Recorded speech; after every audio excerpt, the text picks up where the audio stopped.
Esiet laipni aicināti brīvdabas skaistumkopšanas salonā. Šodien es jums parādīšu divas metodas – tautisko un moderno. Tautiskā ir, sauksim to tā, manuālā metoda. To dara tā.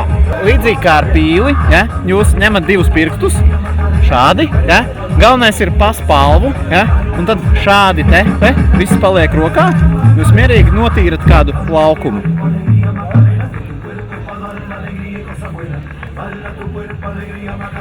Ne? Vai jūs palam klāt esat lējuši? Tīrs, ja? Tagad būs modernā metoda. Ņemam magaivreni. Šī gan nav tā labākā, viņai nav pārāk bieza līmes kārta.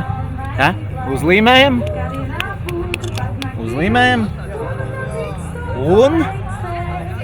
Pagaid, šitais būs. Redzat, tautiskā metode, tradicionālā metode strādā tomēr labāk. Ja? Tīrāk paliek. Bet arī ar šo tu var mēģināt vēl un vēlreiz.